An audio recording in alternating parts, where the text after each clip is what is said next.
জীবনের সবচেয়ে বড় শক্তি কখনো টাকা নয়, বরং সেই মন ও হৃদয় যা অন্ধকার দিনেও আলো ছড়ায়। এটি একটি মেয়ের গল্প, যে রাস্তার ধুলোয় জন্ম নিয়ে দুঃখের ঝড়ে টিকে থেকে এবং একটুখানি দয়ার স্পর্শে তার ভাগ্য বদলে দিয়েছে। এটি রিয়ার গল্প, যে জীবনে এত দুঃখ আর কষ্ট দেখেছে যা আমাদের কল্পনারও অতীত। কষ্টের শুরু। রিয়ার জীবন শুরু হয়েছিল রাস্তায়। তার মা মিনতি মানসিকভাবে সুস্থ ছিলেন না, তাই রিয়ার না ছিল কোনো বাবা, না কোনো বাড়ি, আর না ভবিষ্যতের কোনো ভরসা। সে কিছুদিন স্কুলে পড়েছিল যখন একজন মহিলা তার ফি দিয়েছিলেন, কিন্তু সেই মহিলা হঠাৎ চলে গেলেন আর রিয়ার পড়াশোনা বন্ধ হয়ে গেল। সে একা এবং হতাশ হয়ে পড়েছিল, কিন্তু তার ছিল একটি তীক্ষ্ণ মন যার কোনো মূল্য ছিল না। রিয়া প্রতিদিন মানুষের গালি শুনে বড় হয়েছে। সে রাস্তার ধারে বসে থাকত, যেখানে বাজারের মহিলারা তার খালি পায়ের কাছে থুতু ফেলত বা চিৎকার করে বলতো যে তাকে আর তার পাগল মাকে এখান থেকে সরিয়ে দাও। রিয়া চুপ থাকত। তাকে এখন এই অপমানের অভ্যাস হয়ে গিয়েছিল। সে তার মা মিনতিকে আরও জোরে ধরে ফেলত। মিনতি তখন নর্দমার ধারে বসে কিছু বিড়বিড় করছিলেন। তিনি একটি কাঁপতে থাকা আঙুল দিয়ে মাটিতে প্যাটার্ন তৈরি করছিলেন। তার শাড়ি অর্ধেকের বেশি খসে পড়েছিল, কিন্তু মিনতির কিছু অনুভবই হচ্ছিল না। তিনি তার নিজের জগতে হারিয়ে গিয়েছিলেন। মানুষ আসা যাওয়া করত, কেউ ধীরে হয়ে যেত, কেউ তাকিয়ে থাকত, কিন্তু কেউ কখনো সাহায্য করেনি। রিয়ার বয়স কম হলেও রাস্তাগুলো তার আত্মাকে বুড়ো করে দিয়েছিল। যখন লোকে তাকে পাগলের মেয়ে, নর্দমার মেয়ে বা অভিশপ্ত শিশু বলতো, তখন সে কাঁদত না। তাকে সবচেয়ে বেশি কষ্ট হতো এই ভেবে যে লোকে কেবল দয়া দেখাতো, মাথা নাড়ত, কিন্তু কেউ সাহায্যের হাত বাড়াতো না। রিয়া তার মার কাছে তার বাবার কথা জিজ্ঞেস করেছিল। মিনতি তাকে একটা ফাঁকা দৃষ্টিতে দেখেছিলেন এবং সেই কথা সেখানেই শেষ হয়ে গিয়েছিল। তারা দুজনে একটা ভাঙা ছোট দোকানের নিচে ঘুমাতো।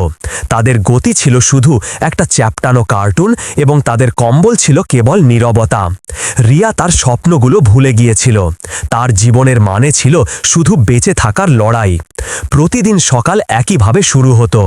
মিনতি চিৎকার করে উঠতেন, বাতাসে ঘাবড়াতেন। রিয়া তাকে জোরে ধরে ফেলত এবং ফিসফিস করে বলতো, আমি আছি মা, আমি আছি। তারপর সে ধীরে ধীরে তাকে পরিষ্কার করত, কখনো শুধু একটা পুরনো কাপড় আর নর্দমার পানি দিয়ে, এবং তাকে রাস্তায় ভিক্ষা করার জায়গায় নিয়ে যেত। তার মা ভিক্ষা করতেন আর রিয়া দেখত। কখনো কখনো লোকে কিছু টাকা ছুঁড়ে দিত, কিন্তু বেশিরভাগ সময় শুধু গালি পাওয়া যেত। মা, আজ কথা বলো না, ঠিক আছে? রিয়া তার মায়ের শাড়ি ঠিক করতে করতে বলল, কিন্তু মিনতি হঠাৎ দাঁড়িয়ে গেলেন এবং একটা দ্রুত চলা গাড়ির দিকে চিৎকার করলেন, আমার ডানা দাও, আমি সেগুলো তোমার বুটে ফেলে এসেছি। রিয়ার গাল লজ্জায় লাল হয়ে গেল। সে দেখল রাস্তার ওপারে একটা স্কুলের মেয়ে দাঁড়িয়েছিল। সে পরিষ্কার পরিচ্ছন্ন ইউনিফর্মে ছিল এবং তার হাতে লাঞ্চ বক্স ছিল। সেই মেয়েটি রিয়াকে ঘুরে ঘুরে দেখছিল। তারপর দ্রুত তার বন্ধুর সাথে কিছু ফিসফিস করে হাসতে লাগলো এবং মুখ ফিরিয়ে নিল। রিয়া তার খালি পায়ের দিকে তাকালো। তার নখ ভাঙা ছিল, তার পেট ক্ষুধায় গর্জন করছিল, কিন্তু সে তা উপেক্ষা করল। তবুও সে স্বপ্ন দেখত। সে স্বপ্ন দেখত যে সে ক্লাসরুমে বসে আছে, হাত তুলে শিক্ষকের প্রশ্নের উত্তর দিচ্ছে। সে ইউনিফর্ম পরা স্বপ্ন দেখত, নোটবুকে লেখার, এমন বই পড়ার যা বৃষ্টিতে ভিজে নষ্ট হয়নি। কিন্তু পাগলের মেয়েকে স্কুলে কে পাঠায়? কেউ না। তবুও রিয়ার ভরসা ছিল। সে বাচ্চাদের তাদের ব্যাকপ্যাক এবং পরিপাটি বেনির সাথে বেরিয়ে যেতে দেখত এবং নিজেকে বলতো, একদিন একদিন আমিও আসল ক্লাসরুমে বসব। খালা মায়ার স্পর্শ। রিয়ার জীবনে প্রথম পরিবর্তন এলো গরম ভাতের প্লেট থেকে। রিয়া এক দুপুরে বাজারের কাছে তার মায়ের পাশে বসেছিল। তার পেট ক্ষুধায় খুব কষ্ট করছিল। তখনই রিয়া দেখল রাস্তার ওপারে একজন মহিলা তাকে ঘুরে দেখছেন। সেই মহিলা একটা খাবারের স্ট্যান্ডের পিছনে দাঁড়িয়েছিলেন, যেখান থেকে ভাত আর ডালের গন্ধ আসছিল। সেই মহিলা খুব সাধারণ শাড়ি পরেছিলেন এবং তার চোখে শুধু দয়া ছিল না।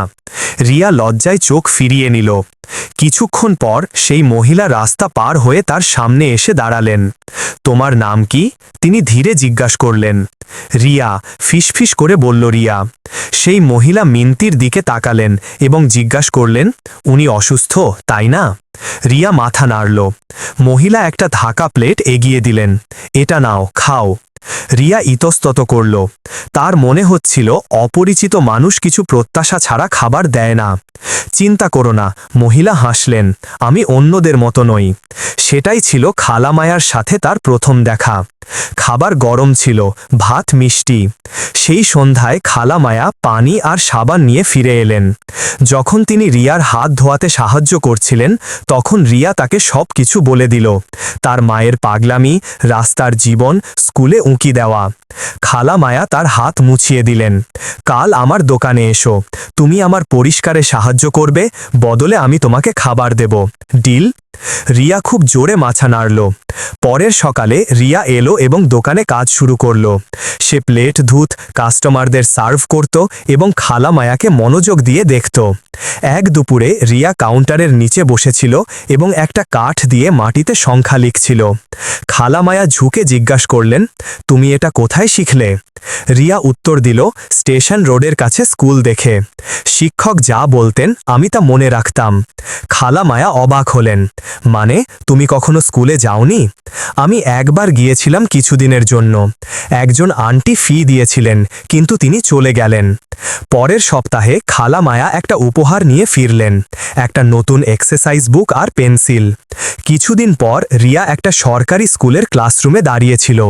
সে একটা সেকেন্ড হ্যান্ড ইউনিফর্ম পরেছিল, যা একটু বড় ছিল, কিন্তু রিয়ার মনে হচ্ছিল যেন সে মুকুট পরেছে। প্রথম দিনটা অদ্ভুত ছিল। বাচ্চারা তাকিয়েছিল, কিন্তু যখন শিক্ষক একটা প্রশ্ন করলেন এবং রিয়া হাত তোলার আগেই উত্তর দিয়ে দিল, সব কিছু বদলে গেল। সে খুব স্মার্ট ছিল। এমনকি হেডমিস্ট্রেসও জিজ্ঞাসা করলেন, এই মেয়েকে কে প্রশিক্ষণ দিয়েছে? রিয়া সবসময় বলতো, খালা মায়া। প্রতি সন্ধ্যায় ক্লাসের পর সে ফুড স্ট্যান্ডে কাজ করতে ফিরত এবং তার আসল পুরস্কার ছিল খালা মায়াকে মাথা নাড়তে দেখা এবং তাকে গুড গার্ল বলতে শোনা। এটাই প্রথমবার রিয়ার মনে হলো যে তাকে দেখা হয়েছে এবং ভালোবাসা হয়েছে। ভরসার পতন। কিন্তু হঠাৎ সব কিছু বদলে গেল। এক রাতে খালা মায়া বিদেশ যাওয়ার কাগজপত্র নিয়ে এলেন। অপেক্ষার পর আমার বোন কাগজপত্র প্রসেস করেছে, তিনি চোখের জলে বললেন। রিয়া হাসল, তাহলে আমরা সফর করছি? মহিলার হাসি মিলিয়ে গেল। না রিয়া, শুধু আমি। রিয়া হতবাক হয়ে গেল। খালা মায়া বললেন যে তিনি এই বছর পর্যন্ত স্কুলের ফি দিয়ে দিয়েছেন এবং হয়তো ভগবান আরেকজন সাহায্যকারী পাঠাবেন। কিছুদিন পর খালা মায়া চলে গেলেন। কেউ তাদের কাছে বিদায় বলতে পারেনি। পরের বছরের ফি দেওয়ার জন্য কেউ এলো না এবং হেডমিস্ট্রেস রিয়াকে ডেকে বললেন যে ফি ছাড়া সে স্কুলে থাকতে পারবে না। রিয়া স্কুলের গেটের বাইরে ঘন্টার পর ঘন্টা দাঁড়িয়ে রইল। তার ব্যাগ ধরে সে অপেক্ষা করতে থাকল যে খালা মায়া ফিরে আসবেন, কিন্তু তিনি কখনো আসেননি। তার ইউনিফর্মে ধুলো পড়েছিল, তার বইয়ের ব্যাগ তার কাঁধে লেগেছিল। মাছি তার কানের কাছে গুঞ্জন করছিল, কিন্তু সে নড়ল না। তার ইউনিফর্মে ধুলো পড়েছিল, তার বইয়ের ব্যাগ তার কাঁধে লেগেছিল। মাছি তার কানের কাছে গুঞ্জন করছিল, কিন্তু সে নড়ল না। তার চোখ রাস্তার সেই মোড়ে আটকে ছিল যা খালি রইল। সে বাড়ি ফিরল না, কারণ বাড়ি কোথায় ছিল? যেখানে সেই ছোট দোকান ছিল সেখানে এখন একজন মাতাল লোক ছিল। যেখানে তার মা ভিক্ষা করতেন সেখানে এখন দুজন ছেলে ছিল যারা নেশা করত। রাস্তাগুলো বদলে গিয়েছিল, কিন্তু তার মা বদলাননি। মিনতি এখনও পাগল ছিলেন, খালি পায়ে বাতাসে ভূত আর রাক্ষসের সাথে কথা বলতেন। যখন রিয়া তার মাকে খুঁজে পেল, মিনতি একটা মরা কবুতরকে ভেজা ছাতু খাওয়ানোর চেষ্টা করছিলেন। আমাকে নিরাপদ জায়গায় নিয়ে চলো, রিয়া বলল। কিন্তু তার মা কেবল ফিসফিস করলেন এবং তাকে চড় মারলেন। রিয়া তার ঠোঁট থেকে রক্ত মুছল এবং তবুও তাদের পাশে বসে পড়ল। তারা সেই রাত ফুটপাথে কাটাল। পরের সকালে রিয়া আবার সেই স্কুলের ইউনিফর্ম পরল। তার বইগুলো একটা কালো নাইলনের ব্যাগে বেঁধে স্কুলে ফিরে গেল। সে গেটের বাইরে অপেক্ষা করতে লাগল, হয়তো স্কুলের লোকেরা মন বদলাবে। কিন্তু হেডমিস্ট্রেস তাকে দেখে রেগে গিয়ে বললেন, তুমি আবার এখানে কেন? ফি নেই তো স্কুল নেই। রিয়া মিনতি করল, আমি দিয়ে দেব, প্লিজ আমাকে শুধু পিছনে বসতে দিন। মহিলা মাথা নাড়লেন, নিজের অপমান করো না, এটা কোনো দানশালা নয়, চলে যাও। আর রিয়া দেওয়ালের কাছে বসে পড়ল এবং তার বইয়ে এত কাঁদল যে কাগজ ঝাপসা হয়ে গেল। দিনগুলো সপ্তাহে বদলে গেল। সে তার শেষ ভালো স্যান্ডেল বিক্রি করে দিল এবং সেই টাকায় রুটি এবং ছাতু কিনল। তার ইউনিফর্ম ফিকে হয়ে ধূসর হয়ে গেল। তার এক্সারসাইজ বুক বৃষ্টিতে নষ্ট হয়ে গিয়েছিল। লোকে তাকে এখন আর স্মার্ট মেয়ে বলা বন্ধ করে দিয়েছিল। এখন সে শুধু আরেকটা রাস্তার মেয়ে ছিল। জানালার পিছনে শিক্ষা তার কাছে তখনও একটা সম্পদ ছিল, তার মন। রিয়া নিজেকে থামাতে পারত না। যতবারই লোকে তাকে তাড়িয়েছে সে সব সময় ফিরে গেছে। প্রতি সকালে সে স্কুলের পিছনের বেড়া পর্যন্ত পৌঁছে যেত। একটা প্রাইভেট স্কুল যা তার জগৎ থেকে কোনো প্রাসাদের মতো লাগত। দেওয়ালে সোনালি রং ছিল, ছাত্ররা চকচকে জুতো পরত। সে সেখানে মানায় না। সেখানে একটা জানালা সামান্য খোলা থাকত, যার পিছনে একটা বড় আম গাছের আড়ালে সে লুকিয়ে থাকত। এটা ছিল তার গোপন জায়গা। সেখান থেকে সে চকবোর্ড, গণিতের সমস্যা এবং শিক্ষককে দেখতে পেত। রিয়া ধীরে ধীরে উত্তরগুলো মুখে পুনরাবৃত্তি করত।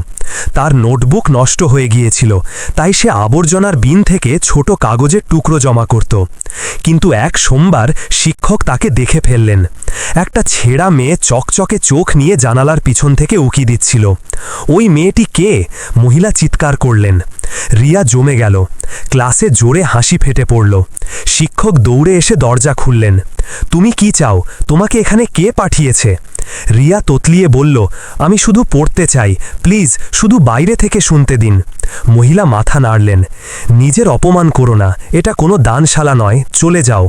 আর রিয়া দেওয়ালের কাছে বসে পড়ল এবং তার বইয়ে এত কাঁদল যে কাগজ ঝাপসা হয়ে গেল। দিনগুলো সপ্তাহে বদলে গেল। সে তার শেষ ভালো স্যান্ডেল বিক্রি করে দিল এবং সেই টাকায় রুটি এবং ছাতু কিনল। তার ইউনিফর্ম ফিকে হয়ে ধূসর হয়ে গেল। তার এক্সারসাইজ বুক বৃষ্টিতে নষ্ট হয়ে গিয়েছিল। লোকে তাকে এখন আর স্মার্ট মেয়ে বলা বন্ধ করে দিয়েছিল। এখন সে শুধু আরেকটা রাস্তার মেয়ে ছিল। জানালার পিছনে শিক্ষা তার কাছে তখনও একটা সম্পদ ছিল, তার মন। রিয়া নিজেকে থামাতে পারত না। যতবারই লোকে তাকে তাড়িয়েছে সে সব সময় ফিরে গেছে। প্রতি সকালে সে স্কুলের পিছনের বেড়া পর্যন্ত পৌঁছে যেত। একটা প্রাইভেট স্কুল যা তার জগৎ থেকে কোনো প্রাসাদের মতো লাগত। দেওয়ালে সোনালি রং ছিল, ছাত্ররা চকচকে জুতো পরত। সে সেখানে মানায় না। সেখানে একটা জানালা সামান্য খোলা থাকত, যার পিছনে একটা বড় আম গাছের আড়ালে সে লুকিয়ে থাকত। এটা ছিল তার গোপন জায়গা। সেখান থেকে সে চকবোর্ড, গণিতের সমস্যা এবং শিক্ষককে দেখতে পেত।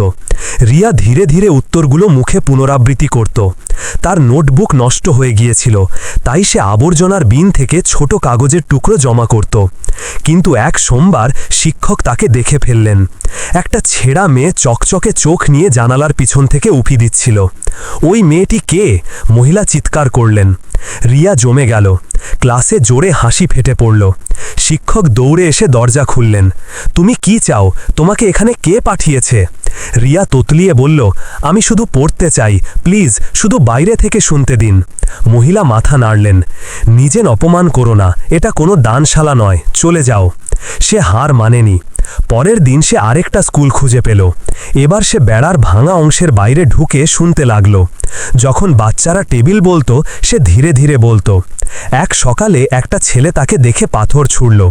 ডাইনি, চলে যাও, তুমি আমাদের মনোযোগ নষ্ট করছো। রিয়া নড়ল না। তবুও সে পরের দিন এলো এবং তারপরেও। কিন্তু এক দুপুরে একজন নিরাপত্তা প্রহরী তাকে দেখে ফেলল এবং তাকে সেখান থেকে টেনে নিয়ে গেল। তুমি কে? তুমি সবসময় চোরের মতো কেন ঘুরে বেড়াও? তিনি রিয়াকে মাটিতে ঠেলে দিলেন এবং হুমকি দিলেন, পরের বার এখানে দেখলে আমি তোমাকে মারব। রিয়া লম্বা হয়ে চলে গেল। সে একটা গাছের নিচে বসে পড়ল এবং কাঠ দিয়ে মাটিতে গণিতের টেবিল লিখতে লাগল। সেই রাতে সে তারা দেখল। ভগবান, সে ধীরে বলল, আপনি আমাকে এত স্মার্ট কেন করলেন এবং তারপর স্কুলের দরজা বন্ধ করে দিলেন? আপনি কি আমাকে শুধু এই মন শুধু কষ্ট সহ্য করার জন্য দিয়েছেন? কোনো উত্তর ছিল না। নতুন বন্ধু। রিয়ার একটা আন্তর্জাতিক স্কুলের কাছে যাওয়া উচিত ছিল না। এর উঁচু চকচকে গেট ছিল, যেখানে নেভি ব্লু ইউনিফর্মে নিরাপত্তা প্রহরী ছিল। বাচ্চারা এসইউভিতে আসত। এই স্কুল ছিল ধনী অভিজাতদের জন্য। কিন্তু রিয়া সেখানে যাওয়ার সিদ্ধান্ত নিল। সে পাশের বেড়ার চারপাশে হামাগুড়ি দিয়ে এলো এবং একটা ছোট ফাঁক খুঁজে পেল। সে ফুলের বাগানের পাশ দিয়ে গেল, গাছের পিছনে লুকিয়ে রইল। অবশেষে সে পিছনের মাঠের কাছে একটা বড় আম গাছের পিছনে একটা শান্ত জায়গা খুঁজে পেল। সেখান থেকে সে একটা জানালার মাধ্যমে ক্লাসরুম দেখতে পেত। সে পেন্সিল বের করল এবং নাইলনের কভারে শব্দ কপি করতে লাগল। সে একটা কঠিন ইংরাজি প্যাসেজ পড়ছিল যখন সে পিছন থেকে একটা আওয়াজ শুনল, তুমি সেই মেয়ে যাকে সবাই সবসময় তাড়ায়, তাই না? রিয়ার হৃৎপিণ্ড থেমে গেল। সে ঘুরল। তার সমবয়সী একটা মেয়ে সেখানে দাঁড়িয়েছিল। তার নামের ট্যাগ চকচক করছিল, দিয়া সেন। আমার কোনো খারাপ উদ্দেশ্য ছিল না। রিয়া তোতলাতে তোতলাতে পিছিয়ে গেল। আমি শুধু শুনছিলাম। দিয়া জিজ্ঞাসা করল, কেন? কারণ আমি পড়তে চাই, রিয়া উত্তর দিল। দিয়া আরও কাছে এলো, তুমি স্কুলে যাও না? রিয়া বলল যে তার মা অসুস্থ এবং তারা রাস্তায় থাকে। দিয়া ধীরে বলল, লোকে আমার উপরেও হাসে। তারা বলে আমি বোকা। আমার বাবা স্কুলে টাকা দিয়েছে যাতে আমাকে এগিয়ে রাখা হয়। রিয়া অবাক হয়ে তাকাল। তুমি? দিয়া মাথা নাড়ল। যা তারা ক্লাসে পড়ায় আমি কিছুই বুঝি না। একটা দীর্ঘ নীরবতা ছড়িয়ে পড়ল। তারপর দিয়া হাসল। তুমি বসতে চাও? রিয়া ধীরে ঘাসে বসে পড়ল। দিয়া তার ব্যাগ খুলল এবং একটা টেক্সট বুক বের করল। তুমি আমাকে এটা পড়াতে পারো? আমি এটা বুঝি না। রিয়া বইটা নিল এবং তাকে ভগ্নাংশ বোঝাতে লাগল। কয়েক মিনিটের মধ্যে দিয়া সেই প্রশ্নগুলোর সমাধান করছিল। আমি বুঝেছি, দিয়া বলল। রিয়া লজ্জা পেয়ে হাসল। তুমি বোকা নও। দিয়া হাসল। আর তুমি শুধু স্মার্ট নও, তুমি অসাধারণ। যখন বেল বাজল, দিয়া উঠে দাঁড়ালো। তুমি কাল আসবে? সে জিজ্ঞাসা করল। রিয়া ইতস্তত করল, তারা আমাকে তাড়িয়ে দেবে। দিয়া তীক্ষ্ণ চোখে তাকাল এবং বলল, এখানে অপেক্ষা করো। সে দৌড়ে চলে গেল। কয়েক মিনিট পর সে স্কুলের নিরাপত্তা প্রহরীকে নিয়ে ফিরে এলো। এ আমার বন্ধু, দিয়া দৃঢ়ভাবে বলল। এর নাম রিয়া। এ কাল লাঞ্চের সময় এখানে থাকবে। একে ভেতরে আসতে দিতে হবে। আমার বাবা এই স্কুলের মালিক। তোমার কোনো সমস্যা আছে? লোকটি চোখ পিটপিট করল এবং কিছু বলল না। রিয়া সেদিন ভরসা অনুভব করল, ভয় বা লজ্জা নয়। তারা প্রতিদিন আম গাছের নিচে মিলিত হতো। রিয়া খালি পায়ে আসত, তার ছেঁড়া গাউনে। দিয়া তার ইস্ত্রি করা ইউনিফর্মে আসত, কুকের লাঞ্চ বক্স সাথে থাকত। তাদের বন্ধুত্ব শীতের আগুনের মতো বেড়ে উঠল। দিয়া এখন বেশি হাসত। এটাকে রোবটের মতো পড়ো না, রিয়া ধীরে ফিসফিস করত। এটাকে এমনভাবে পড়ো যেন তুমি তোমার বেস্ট ফ্রেন্ডের সাথে কথা বলছো। যখন দিয়া বুঝত, রিয়া খুশিতে হাততালি দিত। দিয়া স্বীকার করল, আমার জন্য কেউ কখনো হাততালি দেয় না। রিয়া সেদিন তার হাত ধরল এবং বলল, তুমি এর চেয়ে অনেক বেশি যোগ্য। এক দুপুরে যখন তারা দিয়ার পরোটা শেয়ার করছিল, দিয়া জিজ্ঞাসা করল, রিয়া, যদি আমার বাবা জানতে পারেন তাহলে কি হবে? রিয়া থামল। তাহলে তুমি আমাকে ভুলে যাবে। এমনি হয় না। আমি ভুলবো না। তারা রাগ করবেন। রিয়া ধীরে বলল, ধনী লোকেরা চায় না তাদের মেয়েরা আমার মতো মেয়েদের সাথে বসুক। আমার মা রাস্তায় ভিক্ষা করেন। দিয়া, কিছু লোক বলে তিনি অভিশপ্ত। তারা মনে করে আমিও অভিশপ্ত। দিয়া চুপ ছিল। তারপর সে ঝুঁকে ফিসফিস করে বলল, তুমি অভিশপ্ত নও, তুমি জাদু। রিয়া অবাক হয়ে চোখ পিটপিট করল। জাদু? দিয়া দৃঢ়ভাবে মাথা নাড়ল। হ্যাঁ। আর কে আমার সব শিক্ষকের চেয়ে ভালো পড়াতে পারে? কে আমাকে হাসাতে পারে? আর কে এই জায়গাকে বাড়ির মতো করে তুলতে পারে? রিয়ার বুক শক্ত হয়ে গেল। সে দ্রুত চোখ পিটপিট করে জল আটকালো। তারা এটা গোপন রাখল। দিয়া তার বাবাকে বলেনি। রাজেশ সেন, যিনি কলকাতার সবচেয়ে ভয়ঙ্কর এবং সম্মানিত কোটিপতিদের একজন ছিলেন। সে ভাবত সে তার বাবাকে কিভাবে বলবে যে তার মেয়ের সবচেয়ে ভালো বন্ধু একজন রাস্তার মেয়ে, যার জুতো নেই। সত্য উদ্ঘাটন। একদিন রিয়া আসেনি। দিয়া অপেক্ষা করতে থাকল।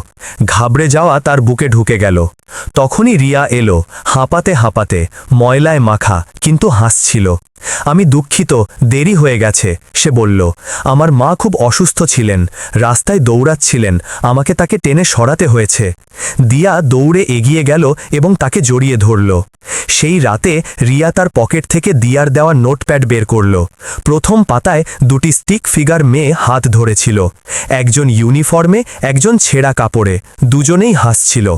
পরের সকালে দিয়া ক্লাসে বসে রইল। তার মনোযোগ ছিল লাঞ্চের বেলের দিকে। ঠিক সময় সে ইতিমধ্যে আম গাছের নিচে অপেক্ষা করছিল। তখনই সে শুনল কালো এসইউভির ধীর শব্দ কম্পাউন্ডে আসছে। ছাত্ররা ঘুরে দেখতে লাগল। দিয়ার পেট নিচে নেমে গেল। বাবা, তিনি এখানে কেন? তার কিছু করার আগেই রিয়া হাঁপাতে হাঁপাতে হাসতে হাসতে এলো। আমি এসে গেছি, সে বলল। কিন্তু দিয়া হাসছিল না। তার চোখ এসইউভি থেকে বেরিয়ে আসা লোকটির দিকে আটকে ছিল। রাজেশ সেন, তার বাবা। রিয়া তার দৃষ্টি অনুসরণ করল। তার শরীর শক্ত হয়ে গেল। উনি কে? দিয়া ধীরে মাথা নাড়ল। আমার বাবা। রিয়ার হাসি মিলিয়ে গেল। আমাকে যেতে হবে, সে ফিসফিস করল। কিন্তু অনেক দেরি হয়ে গিয়েছিল। দিয়ার নাম সেই গম্ভীর কণ্ঠ লনে গুঞ্জে উঠল। রাজেশ সেন এগিয়ে এলেন। তুমি এখানে বাইরে কি করছো? তিনি জিজ্ঞাসা করলেন। দিয়া এখন রিয়ার দিকে তাকালো। একটা মেয়ে ছেঁড়া পোশাকে, ধুলোয় ঢাকা পা, একটা ছেঁড়া নাইলনের ব্যাগ। রাজেশ সেনের ভ্রু কুঁচকে গেল। এ কে? রিয়া মাথা নিচু করল। দিয়া তার সামনে দাঁড়িয়ে গেল। এ রিয়া, এ আমার বন্ধু। তুমি কি?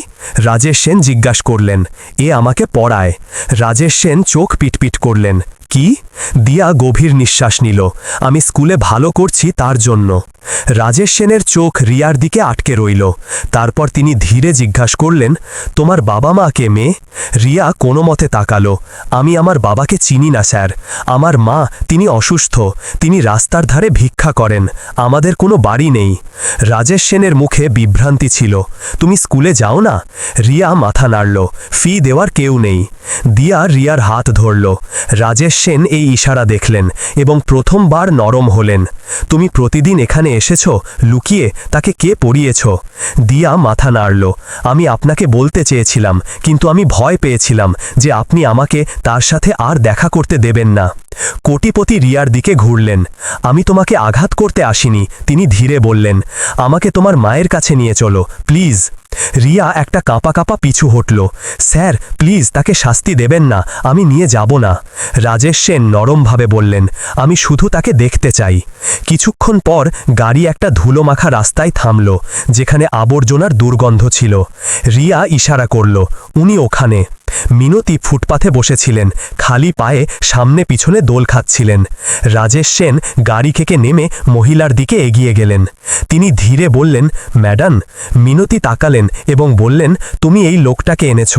আমি আমার ডানা তোমার গাড়িতে ফেলে এসেছি। রিয়ার চোখে জল এলো। আমি ওনার সাহায্য করব, রাজেশ সেন বললেন। তাকে সঠিক চিকিৎসার প্রয়োজন। তিনি তার সহকারীর দিকে ঘুরলেন এবং নির্দেশ দিলেন, ডক্টর রিমাকে ফোন করো, সাইকিয়াট্রিক ইউনিট, পুরো চিকিৎসা, কোনো দেরি নয়। তারপর তিনি রিয়ার দিকে ঘুরলেন এবং রিয়ার হৃৎপিণ্ড জোরে ধড়কতে লাগল। আজ থেকে তুমি আর রাস্তার মেয়ে নও। তিনি তার সামনে হাঁটু গেড়ে তার চোখে তাকালেন। তোমার এখন একজন বাবা আছে। রিয়ার প্রথমে বিশ্বাস হয়নি, এমনকি যখন গাড়ি সেই নোংরা রাস্তা থেকে দূরে চলে যাচ্ছিল, এমনকি যখন তার মাকে ধীরে ধীরে একটা অ্যাম্বুলেন্সে তোলা হচ্ছিল, যা সবচেয়ে ভালো হাসপাতালের দিকে যাচ্ছিল। তার তখনও মনে হচ্ছিল সে স্বপ্ন দেখছে। নতুন জীবন। সন্ধ্যা পর্যন্ত রিয়া অনেক দিন পর প্রথমবার ঠিকমতো গোসল করল। দিয়া তাকে নতুন পায়জামা দিল। রাজেশ সেন হাউসকাফদের ডেকে রিয়ার পরিচয় করিয়ে দিলেন। এ রিয়া, এখন থেকে এ আমাদের সাথে থাকবে। একে সেই সম্মান দিতে হবে যা তোমরা আমার মেয়েকে দাও। পুরো বাড়ি অবাক হয়ে গেল, কিন্তু মিস্টার সেনের সুর প্রশ্নের জন্য কোনো জায়গা রাখেনি। পরের সকালে রিয়া দিয়ার রুমে আয়নার সামনে দাঁড়িয়েছিল।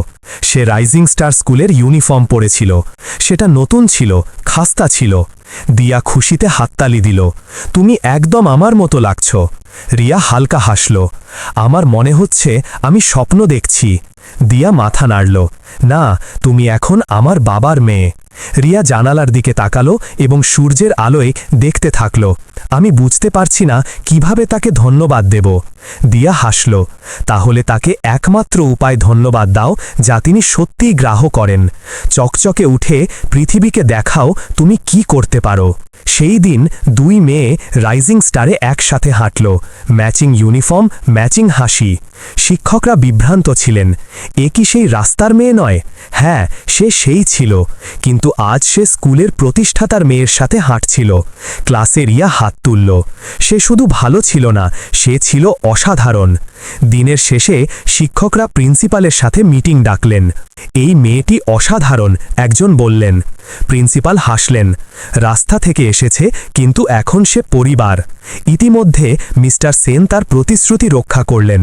রিয়ার মা মিনতিকে একটা প্রাইভেট ফ্যাসিলিটিতে বিশেষজ্ঞ সাইকিয়াট্রিক কেয়ারের অধীনে রাখা হলো।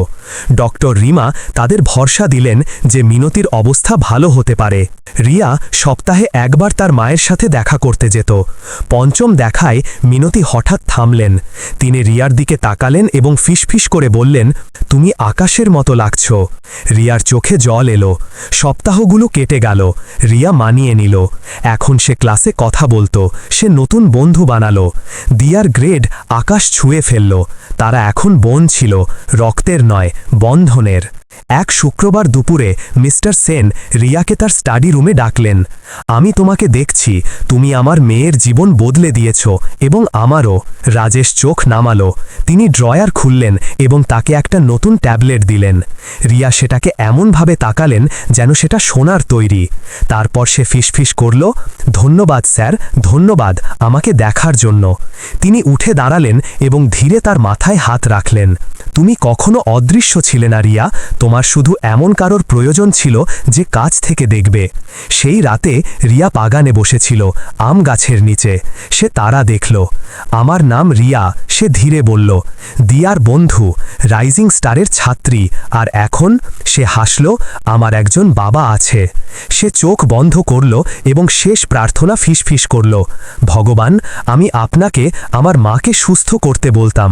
আমাকে স্কুলে পাঠান, আমাকে শুধু একজন বন্ধু দিন।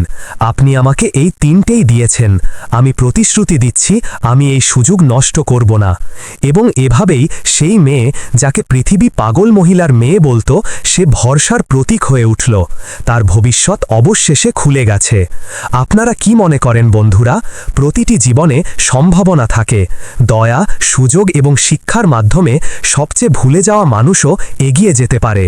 রিয়ার গল্প আমাদের মনে করিয়ে যায় যে একটা ছোট দয়ার কাজও দারিদ্র্য এবং প্রত্যাখ্যানের চক্র ভাঙতে পারে। সত্যিকারের মহানতা আপনি কোথা থেকে এসেছেন তাতে নয়, বরং তাতে যখন কেউ আপনাকে দেখে তখন আপনি কি করেন। আপনারা সবাই আপনাদের চিন্তাভাবনা কমেন্টে শেয়ার করুন। আমাদের বিশ্বাস এই গল্প আপনাদের হৃদয় ছুঁয়েছে। যদি গল্পটি ভালো লেগে থাকে তাহলে লাইক করতে ভুলবেন না, এবং শেয়ার করুন, এবং সাবস্ক্রাইব করতে ভুলবেন না, এবং নোটিফিকেশন বেল টিপে দিন। দেখার জন্য অনেক অনেক ধন্যবাদ। কখনো কোনো শিশুকে তার দারিদ্র্যের জন্য বিচার করবেন না।